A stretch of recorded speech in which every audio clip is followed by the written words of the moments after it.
আল্লাহ পবিত্র কোরআনে বলছেন, সূরা আনকাবুতের 2 নম্বর আয়াতে উল্লেখ করা হয়েছে, মানুষ কি মনে করে যে ঈমান আনিয়েছি বলিলেই আল্লাহ অব্যাহতি দিবেন, আল্লাহ পরীক্ষা করবেন না? যদিও আপনি বলেন যে আল্লাহকে মানেন, আল্লাহ কি আপনাকে পরীক্ষা করবেন না? সবাইকে পরীক্ষা করা হবে। আল্লাহ বলছেন প্রত্যেকটা মানুষকে পরীক্ষা করা হবে। পবিত্র কোরআনে সূরা বাকারার 155 নম্বর আয়াতে উল্লেখ করা আছে, অবশ্যই আমি তোমাদেরকে পরীক্ষা করিব, ভয় দ্বারা এবং ক্ষুধা দ্বারা, ধন সম্পদের ক্ষয়ক্ষতি দ্বারা, জীবনের ক্ষতি দ্বারা, ফল ও ফসলের ক্ষয়ক্ষতি দ্বারা, এবং শুধুমাত্র তাহারাই উত্তীর্ণ হইবে যাহারা এই পরীক্ষায় ধৈর্যশীল থাকিবে। তার মানে আল্লাহ তাআলা আপনাদের পরীক্ষা করবেন ক্ষুধা দিয়ে, ভয় দিয়ে, ধন সম্পদের ক্ষতি দিয়ে, স্বাস্থ্য দিয়ে, বিভিন্ন বিষয়ে। পবিত্র কোরআনে সূরা আনফালের 28 নম্বর আয়াতে উল্লেখ করা হয়েছে যে তোমাদের ধন সম্পদ ও সন্তান সন্ততি তোমাদের জন্য একটি পরীক্ষা। ধন সম্পদ ও সন্তান সন্ততি আপনাদের সন্তান, আপনাদের জন্য পরীক্ষা। তাহলে ইসলাম ধর্মে আমরা মানি এই জীবন হলো পরকালের জন্য একটি পরীক্ষা। আল্লাহ সুবহানাহু ওয়া তাআলা এক একজন মানুষকে এক একভাবে পরীক্ষা করেন। আপনার চারপাশের পরিবেশ আর আপনি যা কিছু পেয়েছেন এগুলো দিয়ে আল্লাহ আপনাকে পরীক্ষা করবেন। যেমন ধরুন, পরীক্ষার প্রশ্ন যদি কঠিন হয়, টিচার তখন খাতাগুলো খুব ভালো করে দেখবেন না। পরীক্ষার প্রশ্ন যদি সহজ হয়, টিচার তখন খাতাগুলো বেশ কড়া নজরে দেখবেন। একইভাবে আল্লাহ তাআলা আপনাকে যা কিছু দিয়েছেন সেগুলো দিয়ে আপনাকে পরীক্ষা করবেন। আর পবিত্র কোরআনে সূরা আনফালের 28 নম্বর আয়াতে উল্লেখ করা হয়েছে তোমাদের ধন সম্পত্তি তোমাদের জন্য পরীক্ষা। এখন এই ব্যাপারটাতে আসি যে কেন কেউ ধনীর ঘরে জন্ম নেয় আর কেউ গরিবের ঘরে জন্ম নেয়। আল্লাহ বলছেন ধন সম্পদ তোমাদের জন্য পরীক্ষা। ইসলামের তৃতীয় স্তম্ভটা হলো প্রত্যেক ধনী লোক তাদের সম্পদ যদি তাদের নিসাবের চেয়ে বেশি হয়, 85 গ্রাম সোনার সমান হয়, সেই ধনী লোক তার উদ্বৃত্ত সম্পদের 2.5% দান করবে প্রত্যেক হিজরি সালে। তবে বর্তমানে খুব অল্প ধনী লোকই দান করে এটা, তাদের উদ্বৃত্ত সম্পদের 2.5% দান করে না। বেশিরভাগ ধনী সামান্য কিছু দান করে। তাহলে এখানে তারা কম নম্বর পাবে। কিছু ধনী লোক দানই করে না, তারা 0 নম্বর পাবে। আর গরিব লোক যার সম্পদ 85 গ্রাম সোনার চাইতে কম, তার জাকাত দেওয়ার দরকার নেই, তাহলে জাকাতে সে 15 নম্বর পাবে। আমরা ভাবি বেচারা গরিব আদমি, গরিব লোক। আল্লাহ বলছেন সম্পদ তোমাদের জন্য পরীক্ষা। নবীজি বলছেন ধনী লোকের পক্ষে জান্নাতে প্রবেশ করা খুবই কঠিন, সম্পদের এই পরীক্ষা খুবই কঠিন।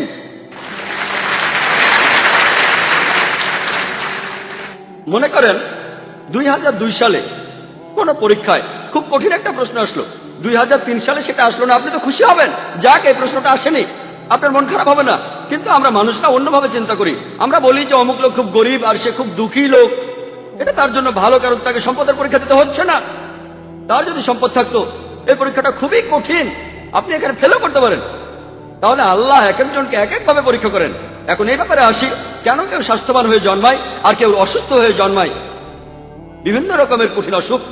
পবিত্র কোরআনে সূরা আনফালের 28 নম্বর আয়াতে উল্লেখ করা আছে যে সন্তান সন্ততি তোমাদের জন্য পরীক্ষা। যে মানুষ জন্মায় সে যদি পঙ্গু হয়েও জন্মায়, ইসলাম বলে প্রত্যেকটা শিশু মাসুম, সে নিষ্পাপ। এটা বিশ্বাস করি না যে এই শিশুটা তার আগের জন্মে কোনো পাপ করেছে সেজন্য সে পঙ্গু হয়ে জন্মেছে। আমরা বিশ্বাস করি যে কোনো শিশু যখন জন্ম নেবে সে তখন নিষ্পাপ, সে মাসুম। তবে এটা বাবা মায়ের জন্য পরীক্ষা হতে পারে। বাবা মা ধার্মিক হতে পারে, 5 ওয়াক্ত নামাজ পড়তে পারেন, হতে পারে আল্লাহ তাদের জন্য পরীক্ষা করছেন। আর আল্লাহ যদি আপনাকে বেশি পুরস্কার দিতে চান তাহলে আপনাকে পরীক্ষা করা হবে, আরো কঠিন পরীক্ষা হবে। হতে পারে যেমন ধরুন, যদি আপনি বিয়ে পরীক্ষা দেওয়ার জন্য বসেন, আপনি ব্যাচেলর অব আর্টসের পরীক্ষা দেবেন, পরীক্ষাটা খুবই সোজা, পরীক্ষায় পাশ করলেই হয়ে যাবেন গ্রাজুয়েট। MBBS পরীক্ষায় পাশ করাটা খুবই কঠিন, কিন্তু যদি পাশ করেন হবেন ডাক্তার, বেশি সম্মান।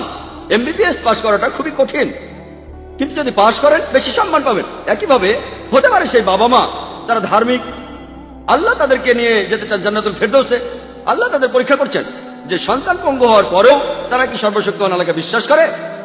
আল্লাহ সুবহানাহু ওয়া তাআলা বিভিন্ন ভাবে মানুষকে পরীক্ষা করেন, স্বাস্থ্য দিয়ে, অসুখ দিয়ে, সম্পদ দিয়ে, দারিদ্র্য দিয়ে, এই সব কিছু দিয়ে আল্লাহ তাআলা তাদের পরীক্ষা করেন। আর আল্লাহ সুবহানাহু ওয়া তাআলা এক একজনকে এক একভাবে পরীক্ষা করেন। এই কারণে মানুষের মধ্যে এত বেশি পার্থক্য। ব্যাপারটা এমন নয় যে মহান স্রষ্টা অন্যায় করছেন, আল্লাহ বিভিন্ন মানুষকে বিভিন্ন ভাবে পরীক্ষা করেন, আর তিনি যাকে যেরকম সুযোগ সুবিধা দেন সেগুলোর উপর ভিত্তি করেই তাকে পুরস্কার আর শাস্তি দেন। এই উত্তরে যৌক্তিক ব্যাখ্যা তখনকার দিনের পণ্ডিতদের মাথায় আসেন। ইমানের 6 নম্বর স্তম্ভটা হলো কদর, অর্থাৎ নিয়তি। হিন্দুইজমে এমন ধারণা আছে যে বিধাতা ভাগ্য নিয়ন্ত্রণ করেন, সব মানুষের ভাগ্য। আর একইভাবে ইসলাম ধর্মে আমরা জানি যে আল্লাহ ভাগ্য নিয়ন্ত্রণ করেন, একজন মানুষ কোথায় জন্মাবে, কোথায় মারা যাবে ইত্যাদি। আর সে ধনীর ঘরে জন্মাবে নাকি গরিবের ঘরে, পরীক্ষার সময় টিচারই ঠিক করবেন কোন প্রশ্নটা থাকবে। তিনি যেটা দিতে চান সেটাই পরীক্ষায় থাকবে, আপনাকে সেটারই উত্তর দিতে হবে। আপনি বলতে পারবেন না এটা আমার পছন্দ নয়, ওই প্রশ্নটা চাই। তাহলে আল্লাহ মানুষের ভাগ্য নিয়ন্ত্রণ করেন, সে কোথায় জন্মাবে, কখন জন্মাবে, সে ধনীর ঘরে না গরিবের ঘরে জন্মাবে, স্বাস্থ্যবান হবে না দুর্বল, সে কখন মারা যাবে, এই সব নিয়তি ঠিক হওয়ার পরে আপনি যদি আল্লাহ সুবহানাহু ওয়া তাআলার নির্দেশ মেনে চলেন আর কোরআন মেনে চলেন, তাহলে সেটা হবে আপনার পরকালের জন্য একটা পরীক্ষা। একে বলা হয় নিয়তি। এখানে খুব সংক্ষেপে আমি ইমানের স্তম্ভগুলোর সাথে হিন্দুইজমের সাদৃশ্যগুলোর কথা বললাম। এছাড়াও আরো অনেকগুলো সাদৃশ্য আছে। আমি এখানে আর কয়েকটা সাদৃশ্য নিয়ে কথা বলবো, যে সাদৃশ্যগুলোর কথা সাধারণ হিন্দু বা সাধারণ মুসলিমরা জানে না, কিন্তু দুই ধর্মের মধ্যে সাদৃশ্যগুলো আছে। আল্লাহ পবিত্র কোরআনে বলছেন, সূরা মাইদার 90 নম্বর আয়াতে উল্লেখ করা আছে, আল্লাহ বলছেন, ইয়া আইয়ুহাল্লাযীনা আমানু হে মুমিনগণ, ইন্নামাল খামরু ওয়াল মাইসিরু নিশ্চয়ই মদ এবং জুয়া ঘৃণ্য বস্তু, ওয়াল আনজাবু ওয়াল আজলামু মূর্তি পূজার বেদী এবং ভাগ্য নির্ণয়ক শয়, রিজসুম মিন আমালি শাইতান এগুলো শয়তানের কার্য, ফাজতানিবু লাকুম তুফলিহুন। তোমরা ইহা বর্জন করো যাহাতে সফল কাম হইতে পারো। আল্লাহ এখানে আমাদের বলছেন যে মদ্যপান, জুয়া খেলা, হাত গণনা করা, মূর্তি পূজা, এই সবকিছুই শয়তানের কাজ, এগুলো থেকে দূরে থাকো যাতে সফল কাম হতে পারো। হিন্দু ধর্মগ্রন্থেও এই একই কথা বলা হয়েছে। মনুস্মৃতি পড়লে দেখবেন 9 নম্বর অধ্যায়ের 235 নম্বর অনুচ্ছেদে হিন্দুইজমে অ্যালকোহলকে নিষিদ্ধ করা হয়েছে। বলা হয়েছে যে একজন পুরোহিতের হত্যাকারী, একজন মদ্যপ, একজন চোর, যে শিষ্য তার গুরুর কথা অমান্য করে, এই চারজনের সবাই আলাদাভাবে তারা গুরুতর পাপে পাপী। এর কয়েকটা অনুচ্ছেদ পরে মনুস্মৃতি 9 নম্বর অধ্যায় 238 নম্বর অনুচ্ছেদে এই লোকগুলো শাস্তির বিধান দিয়েছে। বলা হয়েছে এই পাপী লোকগুলো কেউ তাদের সাথে খাওয়া দাওয়া করবে না, কেউ তাদের জন্য কিছু উৎসর্গ করবে না, কেউ তাদের জন্য কিছু করবে না, কেউ তাদের বিয়ে করবে না, তাদের এই পৃথিবী থেকে বাদ দেয়া হবে, সব ধর্ম থেকে তাদের বাদ দেয়া হবে। হিন্দুইজমে অ্যালকোহল পান করার শাস্তি হলো কেউ তাদের সাথে খাওয়া দাওয়া করবে না, কেউ তাদের উদ্দেশ্যে কিছু করবে না, কেউ তাদের জন্য কিছু উৎসর্গ করবে না, কোন মানুষ তাদের বিয়ে করবে না, তাদের সব ধর্ম থেকেই বাদ দেয়া হবে, এই পৃথিবী থেকে বাদ দেয়া হবে। ইসলাম ধর্মে এত কঠিন শাস্তির কথা বলা নেই, একজন মদ্যপের শাস্তি।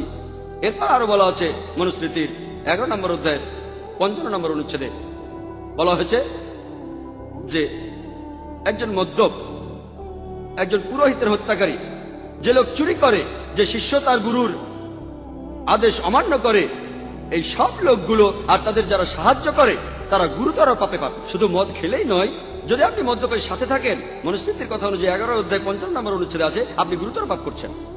মনুস্মৃতির 11 অধ্যায় 94 অনুচ্ছেদে আছে যে মদ তৈরি করা হয় চাউলের ময়লা থেকে, চাউলের ভেতরের ময়লা থেকে, আর ময়লা জিনিস খারাপ। তাহলে একজন পুরোহিত, একজন রাজা বা একজন সাধারণ মানুষ মদ পান করবে না। হিন্দু ধর্মগ্রন্থে অনেক জায়গায় বলা হয়েছে মদ পান নিষিদ্ধ, যেমন মনুস্মৃতির 9 নম্বর অধ্যায় 225 নম্বর অনুচ্ছেদে, মনুস্মৃতির 7 নম্বর অধ্যায় 47 অনুচ্ছেদে, মনুস্মৃতির 7 অধ্যায়ের 50 অনুচ্ছেদে, ঋগ্বেদের 8 অধ্যায়ের 2 অনুচ্ছেদের 12 পরিচ্ছেদে, ঋগ্বেদের 8 অধ্যায়ের 21 অনুচ্ছেদের 14 পরিচ্ছেদে, অনেক জায়গায় হিন্দু ধর্মগ্রন্থে অ্যালকোহল বা মদ পানকে নিষিদ্ধ করা হয়েছে। 2 নম্বর পয়েন্ট, সূরা মাইদার 90 নম্বর আয়াতে উল্লেখ করা আছে, ইয়া আইয়ুহাল্লাযীনা আমানু ইন্নামাল খামরু ওয়াল মাইসিরু, নিশ্চয়ই মদ পান এবং জুয়া ঘৃণ্য বস্তু। হিন্দু ধর্মগ্রন্থে জুয়া খেলাকেও নিষিদ্ধ করা হয়েছে। যদি আপনারা ঋগ্বেদ পড়েন 10 নম্বর অধ্যায়ের 34 অনুচ্ছেদের 3 পরিচ্ছেদে বলা হয়েছে যে একজন জুয়ারি সে বলছে যে তার স্ত্রী তাকে ত্যাগ করেছে, মা তাকে ত্যাগ করেছে। আরো বলা আছে যে কেউ এমন লোকের সামনেও আসে না। কয়েকটা পরিচ্ছেদ পরেই ঋগ্বেদের 10 অধ্যায়ের 34 অনুচ্ছেদের 13 পরিচ্ছেদে বলা হয়েছে যে তোমাদের ভাগ্য নির্ণয় করো না, বরং তোমাদের জমি চাষ করো, তুমি যে আয় করো তা নিয়েই তুমি সন্তুষ্ট থাকো। জুয়া খেলাকে এছাড়াও নিষিদ্ধ করা হয়েছে। মনুস্মৃতির 7 অধ্যায়ের 50 অনুচ্ছেদে বলা হয়েছে মদ্যপান, জুয়া খেলা, নারী এবং শিকার, এই সবগুলোই পর্যায়ক্রমে গুরুতর পাপ। অ্যালকোহল পান করাকে এছাড়াও নিষিদ্ধ করা হয়েছে মনুস্মৃতির 7 নম্বর অধ্যায়ের 47 অনুচ্ছেদে, মনুস্মৃতির 9 নম্বর অধ্যায়ের 221 থেকে 228 অনুচ্ছেদে মদ পানকে নিষিদ্ধ করা হয়েছে। মনুস্মৃতির 9 নম্বর অধ্যায়ের 258 অনুচ্ছেদে 3 নম্বর পয়েন্ট, والأنزاب والأزلام মূর্তি পূজার বেদী ও ভাগ্য নির্ণয়ক স্বর। মূর্তি পূজা নিয়ে আমি আগে কথা বলেছি। ভাগ্য নির্ণয়ক স্বর, ভাগ্য গণনা, মনুস্মৃতিতে উল্লেখ করা আছে 9 নম্বর অধ্যায়ের 258 অনুচ্ছেদে যে যে ব্যক্তি তার জীবিকা নির্বাহ করে মানুষের ভালো খবরগুলি বলে, ভবিষ্যৎ বক্তা যে ভাগ্য গণনা করে, মনুস্মৃতির 9 নম্বর অধ্যায়ের 262 অনুচ্ছেদে বলছে রাজা তাদেরকে শাস্তি দেবেন তাদের অপরাধের মাত্রার উপর নির্ভর করে। এমনকি ভবিষ্যৎ বলে দেয়াকে, ভাগ্য গণনা করাকে নিষিদ্ধ করা হয়েছে মনুস্মৃতির 9 নম্বর অধ্যায়ের 258 থেকে 262 অনুচ্ছেদে। কোরআন এরপর বলছে সূরা বাকারার 188 নম্বর আয়াতে উল্লেখ করা আছে ঘুষ দিতে নিষেধ করা হচ্ছে। কোরআন বলছে মানুষের ধন সম্পত্তি অন্যায়ভাবে গ্রাস করিবার উদ্দেশ্যে বিচারকের নিকট অর্থ পেশ করিও না। ঘুষ দেওয়া বা নেওয়াকে কোরআনে নিষিদ্ধ করা হয়েছে। এই একই কথার উল্লেখ আছে মনুস্মৃতিতে 9 নম্বর অধ্যায়ের 258 নম্বর অনুচ্ছেদে বলা হয়েছে যে ব্যক্তি বিপথগামী, একজন প্রতারক, একজন করখেলাপি, এদের প্রত্যেককে 262 নম্বর অনুচ্ছেদে বলছে রাজা প্রত্যেককে তাদের অপরাধের মাত্রা অনুযায়ী শাস্তি দেবেন। এরপরে কোরআন শূকরের মাংস খাওয়াকে নিষিদ্ধ করেছে। সব মিলিয়ে মোট 4টি আয়াতে আল্লাহ পবিত্র কোরআনে বলছেন। সূরা বাকারার 173 নম্বর আয়াতে উল্লেখ আছে, সূরা মাইদা 3 নম্বর আয়াতে উল্লেখ আছে, সূরা আনামের 145 নম্বর আয়াতে উল্লেখ আছে এবং সূরা নাহলের 115 নম্বর আয়াতে আছে حرمت عليكم الميتة والدم ولحم الخنزير وما أهل لغير الله به। তোমাদের জন্য যাহা হারাম, মৃত জন্তু, শূকরের মাংস, রক্ত এবং যাহা জবাই করে আল্লাহর পরিবর্তে অন্য কাহারও নাম লওয়া হয়। পবিত্র কোরআনে যেসব হারাম করা হয়েছে তার মধ্যে একটা হলো শূকরের মাংস। শূকরের মাংস নিষিদ্ধ। আর হিন্দু ধর্মগ্রন্থ শূকর খাওয়াকে নিষিদ্ধ করা হয়েছে। মনুস্মৃতিতে উল্লেখ করা আছে 5 নম্বর অধ্যায়ের 19 নম্বর অনুচ্ছেদে বলা হয়েছে একজন ব্রাহ্মণ স্বেচ্ছায় সে যদি ব্যাঙের ছাতা খায়, সে যদি শূকরের মাংস খায়, যদি সে পেঁয়াজ খায়, মোরগের মাংস অথবা রসুন, সে পতিত হবে। এরপর বলা হয়েছে যে বিষ্ণু সূত্রে 5 নম্বর অধ্যায়ের 49 অনুচ্ছেদে যে শূকরের মাংস যে বিক্রি করবে তাকে সেদিনই শাস্তি দেওয়া হবে। যে নিষিদ্ধ প্রাণীর মাংস বিক্রি করবে, যেমন শূকরের মাংস, তাকে সেদিনই শাস্তি দেওয়া হবে। শাস্তিটা হলো তার একটা হাত আর পা কেটে ফেলা হবে। বিষ্ণু সূত্রে 5 নম্বর অধ্যায়ের 49 অনুচ্ছেদে বলছে যদি কেউ শূকরের মাংস বিক্রি করে তার শাস্তি হবে তার একটা হাত এবং পা কেটে ফেলা হবে। এমন কঠিন শাস্তির কথা কোরআনেও বলা হয়নি। তাহলে হিন্দু ধর্মগ্রন্থগুলি আরো কঠোরভাবে শূকরের মাংস খাওয়াকে নিষিদ্ধ করেছে। ইসলাম ধর্মগ্রন্থগুলি এত কঠোরভাবে বলছে না। তবে ইসলাম সম্পর্কে অনেকের ভুল ধারণা রয়েছে আর ইসলামের দিকে আঙুল তুলে প্রশ্ন করে যে ইসলাম ধর্মে মেয়েদের কেন ছোট করে দেখা হয়। যদি ভালো করে দেখেন এখানে শালীনতার কথা বলা হয়েছে। পবিত্র কোরআনে সূরা নূরের 30 নম্বর আয়াতে উল্লেখ করা আছে মুমিনগণকে বলো দৃষ্টি সংযত করতে এবং লজ্জাস্থানের হেফাজত করতে। যখনই কোনো পুরুষ কোনো মহিলার দিকে তাকাবে তার মনে খারাপ চিন্তা আসলে সে দৃষ্টি নিচু করবে। পরের আয়াত সূরা নূরের 31 নম্বর আয়াতে উল্লেখ আছে মুমিন নারীদিগকেও বলো দৃষ্টি সংযত ও লজ্জাস্থানের হেফাজত করতে। যাহা সাধারণত প্রকাশ থাকে তাহা ব্যতীত যেন আবরণ প্রদর্শন না করে, গ্রীবা ও বক্ষদেশ যেন কাপড় দ্বারা আবৃত রাখে এবং নিকটাত্মীয় ব্যতীত যেমন তাদের স্বামী সন্তান ব্যতীত আবরণ প্রদর্শন না করে। কোরআনে এবং হাদিসে হিজাবের 6টা পয়েন্টের কথা বলা হয়েছে। কোরআন এবং হাদিসেই আছে। প্রথমটা কতখানি? পুরুষদের নাভি থেকে হাঁটু পর্যন্ত, মহিলাদের জন্য পুরো শরীরই ঢাকতে হবে। দেখানো যাবে শুধুমাত্র মুখ আর হাতের কবজি পর্যন্ত। কিছু বিশেষজ্ঞ বলেন এটাও ঢেকে রাখতে হবে। এর পরবর্তী 5টা পয়েন্ট একই রকম। 2 নম্বরটা তারা যে পোশাক পরবে সেটা হাঁটু হবে না যাতে শরীরের গঠন বোঝা যায়। 3 নম্বর এই পোশাক স্বচ্ছ হবে না, এমন আকর্ষণীয় হবে না যা বিপরীত লিঙ্গকে আকৃষ্ট করে। 5 পোশাকটা এমন হবে না যে পোশাক অবিশ্বাসীরা পরে। 6 বিপরীত লিঙ্গের মানুষের পোশাক পরা যাবে না। একইভাবে যদি হিন্দু ধর্মগ্রন্থ পড়েন ঋগ্বেদে বলা হয়েছে 8 নম্বর গ্রন্থে 33 নম্বর অনুচ্ছেদের 19 পরিচ্ছেদে বলা হয়েছে ব্রহ্মা তোমাদের নারী বানিয়েছেন, তোমাদের মহিলা বানিয়েছেন, সে কারণে তোমরা দৃষ্টি নিচু করো, মাথা উপরে তুলো না, পায়ের পাতা দুটো একসাথে রাখো, আর তোমাদের পোশাকের মধ্য দিয়ে তোমাদের শরীর যেন দেখা না যায়। তাহলে ঋগ্বেদের কথা অনুযায়ী 8 নম্বর গ্রন্থে 33 নম্বর অনুচ্ছেদে 19 নম্বর পরিচ্ছেদে বলা হয়েছে যে মহিলারা তাহাদের দৃষ্টি নিচু করবে, তাহারা বিপরীত লিঙ্গের মানুষের দিকে তাকাবে না আর পর্দার আড়ালে থাকবে।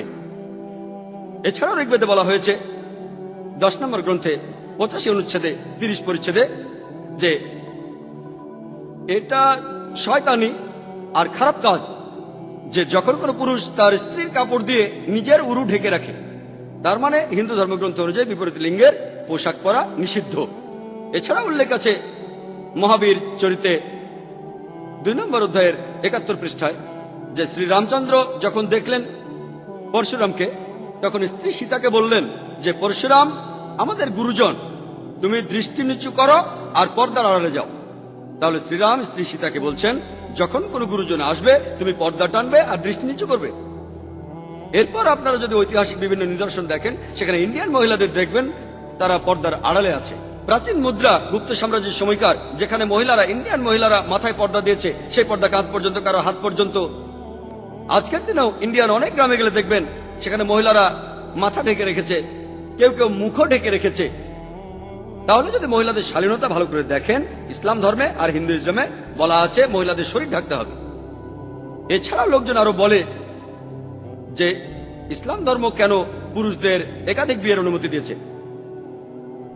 আসলে যদি ভালো করে দেখেন, বেশিরভাগ ধর্মগ্রন্থই পুরুষদের অনুমতি দেয় তারা যতগুলো খুশি বিয়ে করতে পারে। যদি রামায়ণ পড়েন, রামচন্দ্রের বাবা রাজা দশরথ, তার 3 জন স্ত্রী। যদি বিষ্ণু সূত্র পড়েন 24 অধ্যায় প্রথম অনুচ্ছেদে একজন ব্রাহ্মণ 4টা বিয়ে করতে পারে। যদি মহাভারত পড়েন, কৃষ্ণের কতজন ছিল স্ত্রী? 4 জন, 10 জন, 1000, 10,000। কৃষ্ণের ছিল 16,108 জন স্ত্রী। কৃষ্ণের যদি 16,108 জন স্ত্রী থাকতে পারে, তাহলে মুসলমানদের 4 জন থাকলে কি সমস্যা? পবিত্র কোরআনে সূরা নিসার 3 নম্বর আয়াতে উল্লেখ করা আছে, নারীদের মধ্যে 2, 3 বা 4 জনকে বিবাহ করো, যদি সুবিচার করতে না পারো তাহলে একজনকে করো। ইসলাম 2, 3 বা 4 জন স্ত্রীর অনুমতি দিচ্ছে, তবে সুবিচার করতে না পারলে একটাই বিয়ে করতে বলছে। যদি সুবিচার করতে পারেন সর্বোচ্চ 4টা বিয়ে করতে পারেন, তার বেশি করতে পারবেন না। ইসলামে বহু বিবাহকে কেন অনুমতি দেওয়া হয়েছে জানতে চাইলে আমার ভিডিও ক্যাসেট দেখুন, ইসলামে নারীদের অধিকার।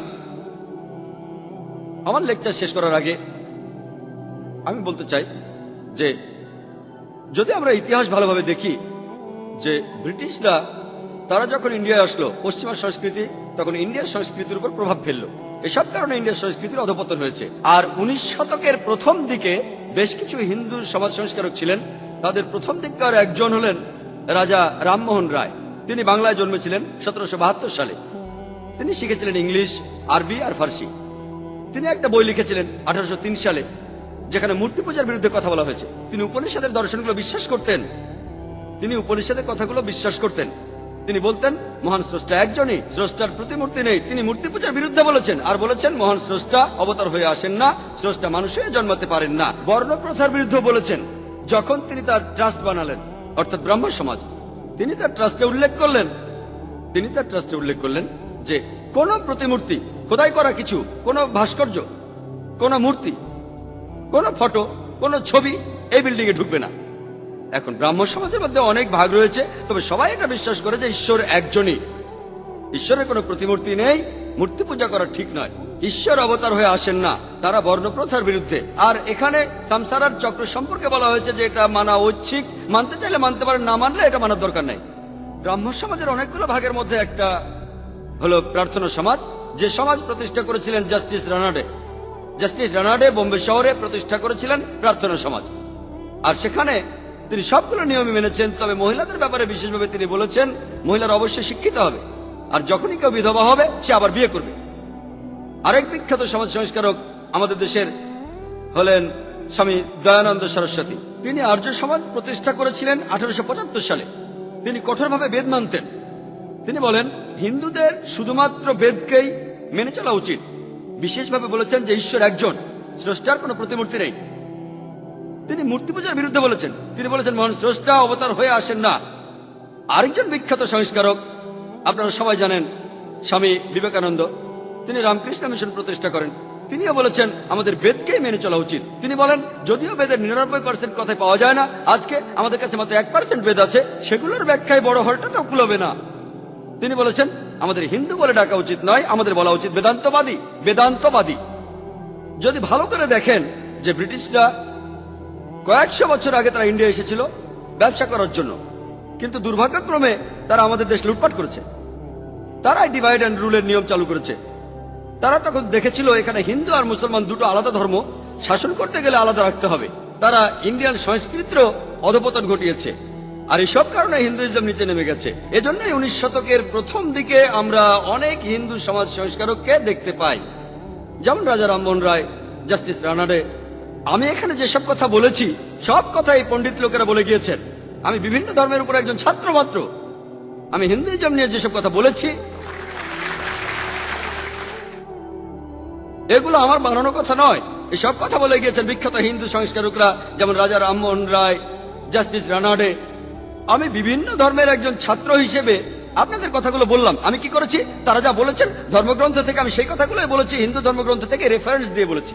আমি বেশি যেটা করেছি সেটা রেফারেন্স দিয়েছি, আর কিছু না। আর হিন্দুইজম সম্পর্কে আমি যেসব কথাগুলো বললাম, এগুলোতে আমি সবসময় বেদ থেকে আর অন্যান্য ধর্মগ্রন্থ থেকে উদ্ধৃতি দিয়েছি। আমি জানি যে বেদই হলো সবচেয়ে পবিত্র, তবে আমি যে কারণে অন্যান্য ধর্মগ্রন্থ থেকে উদ্ধৃতি দিয়েছি, কিছু হিন্দু যারা শুধুমাত্র বেদে বিশ্বাস করেন, তারা যদি অন্যান্য ধর্মগ্রন্থের উদ্ধৃতি বাদও দেন, বেদগুলো বাদে, তখন আমার এই লেকচারটা আগের মতোই থাকবে। তবে অনেক হিন্দু আছে, যদিও তারা বেদকে শ্রদ্ধা করে, তারা ভগবদ গীতা বা পুরাণ সম্পর্কেই বেশি জানে। এই কারণে আমি অন্যান্য ধর্মগ্রন্থ থেকে উদ্ধৃতি দিয়েছি। তারা বেদের কাছাকাছি আসতে পারে, সেই কথাগুলো মানতে পারে যে কথাগুলো হিন্দু ধর্মগ্রন্থে প্রতিষ্ঠিত। ব্রিটিশরা ডিভাইড অ্যান্ড রুলের নীতিতে আমাদের শাসন করেছিল, আর দুর্ভাগ্যজনকভাবে আমার মধ্যেও এটার প্রভাব আছে। ভেবেছিলাম হিন্দুইজমের সাথে ইসলামের সাদৃশ্য হয় কিভাবে, এটা অসম্ভব। এইসব পণ্ডিতদের বই পড়ার পরে, এই সমাজ সংস্কারক গবেষণা করার পরে আমার এই লেকচারটা দাঁড়িয়েছে। তবে আসল কারণ এই ব্রিটিশরা, তারা ডিভাইড অ্যান্ড রুলের নীতি মানত। আমাদের দেশ ব্রিটিশদের কাছ থেকে স্বাধীন হয়েছে, কিন্তু দুর্ভাগ্যজনকভাবে এখনো আমরা এই ডিভাইড অ্যান্ড রুলের নীতি মেনে চলছি। আরো দুর্ভাগ্যজনক, ইন্ডিয়ার বেশিরভাগ পলিটিশিয়ান, সবাই না হলো তাদের বেশিরভাগই, তারাও এই ডিভাইড অ্যান্ড রুলের নীতি মেনে চলে ভোট পাওয়ার জন্য। পৃথিবীর মধ্যে ইন্ডিয়াতে সবচেয়ে বেশি সাম্প্রদায়িক দাঙ্গা হয়েছে, গড়ে প্রত্যেক দিন একটার বেশি দাঙ্গা হয়েছে। যদি এই দাঙ্গাগুলোর পেছনের কারণ দেখেন, প্রায় সবগুলো দাঙ্গায় বাঁধিয়েছে পলিটিশিয়ানরা তাদের ভোট ব্যাংকের জন্য। একবার এক লোক আমাকে বলেছিল যে পলিটিশিয়ানরা তারা আগুনের মধ্যে তেল ঢালছে। আমি বলবো না, কথাটা ভুল। আমি একমত না যে পলিটিশিয়ানরা আগুনের ভেতর তেল ঢালে। পলিটিশিয়ানরা তারা তেলের উপর আগুন জ্বালায়। তেল বেশিরভাগ ক্ষেত্রে আমাদের কাজে লাগে। দেখবেন মোটর গাড়ি এই তেল দিয়ে চলে, কারখানার কাজ চলছে, এই তেল, এটা দিয়ে দেশের অনেক কাজই হচ্ছে। পলিটিশিয়ানরা আগুন ধরাচ্ছে, আর এভাবে দেশে তারা ক্ষতি করছে। গত মাসে টাইমস অফ ইন্ডিয়াতে একটা খবর ছাপা হয়েছিল, লেখা ছিল যে জাপানের কথা অনুযায়ী আগামী 20 বছরের মধ্যে ইন্ডিয়া পৃথিবীর একটা সুপার পাওয়ার হবে। আমরা জানি ব্রিটিশরা ইন্ডিয়ায় আসার আগে ইন্ডিয়া একটা সুপার পাওয়ারই ছিল। এখন যদি সব ইন্ডিয়ান, যদি সব হিন্দু আর মুসলমান তাদের ধর্মগ্রন্থ পড়ে, ধর্মগ্রন্থের কথাগুলো মেনে চলে, এক ঈশ্বরে বিশ্বাস, চূড়ান্ত রাসূলে বিশ্বাস, পরকালের জীবনে বিশ্বাস করে, ইনশাআল্লাহ ইন্ডিয়া একটা সুপার পাওয়ার হবে।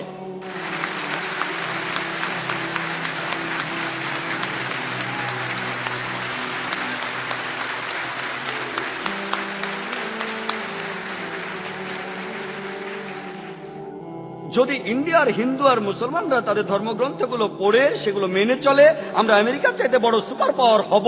আমেরিকা আর ইউরোপীয় দেশের চাইতে বড় হবে ইনশাআল্লাহ।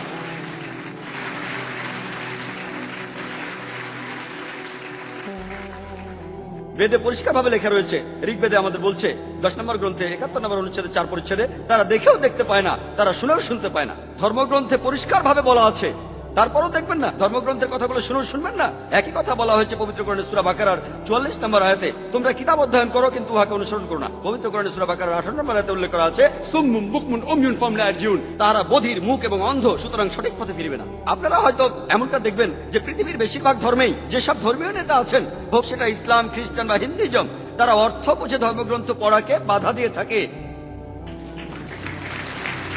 এটা তাদের নিজের সুবিধার জন্যই, কারণ অনুসারীরা ধর্মগ্রন্থ মেনে চললে হতে পারে যে তারা তাদের বিভিন্ন সুবিধাগুলো পাবে না। এই লেকচার আমি আগেও দিয়েছি যে আল কোরআন অর্থ বুঝে পড়া উচিত। যদি কোরআনকে বুঝতে চাই, সবচেয়ে ভালো হবে যদি আরবি ভাষাটা শিখতে পারি। যদি আপনি আরবি শিখতে না পারেন, যেটা সবচেয়ে ভালো জানেন সে ভাষাতেই আপনি কোরআন শরীফ পড়ুন। পৃথিবীর অনেকগুলো ভাষায় পবিত্র কোরআনের অনুবাদ রয়েছে। একইভাবে যদি ভালো করে দেখেন, যদিও ইসলামের মধ্যে অনেকগুলো ভাগ, অনেকগুলো মতবাদ, এক দলের সাথে আরেক দলের পার্থক্য সেটা খুবই কম, পার্থক্য খুবই কম, সামান্য কিছু পার্থক্য। এই দলগুলোর বিশ্বাসের মূল কথাগুলো একই জিনিস, সৃষ্টিকর্তা একজনই, কোরআন শেষ আসমানি কিতাব, নবী মুহাম্মদ সাল্লাল্লাহু আলাইহি ওয়াসাল্লাম সর্বশেষ নবী। এখানে আসল কারণটা হলো পবিত্র কোরআন যে ভাষায় নাজিল হয়েছিল, আল্লাহ তাআলার সর্বশেষ আসমানি কিতাব পবিত্র কোরআন, সেটা এসেছিল আরবি ভাষায়। বর্তমানেও মানুষ আরবি ভাষায় কথা বলে। আর এই কারণে স্যার উইলিয়াম মুর ইসলামের একজন কট্টর সমালোচক, তারপরেও তিনি বলছেন গত 1200 বছর ধরে যে বইটা তার বিশুদ্ধতা ধরে রেখেছে, তিনি 200 বছর আগে বলেছিলেন সেটা হলো পবিত্র কোরআন। কারণ এই কোরআন যে ভাষায় নাজিল হয়েছিল সেটা হলো আরবি এবং সেটা এখনো ঠিক আছে।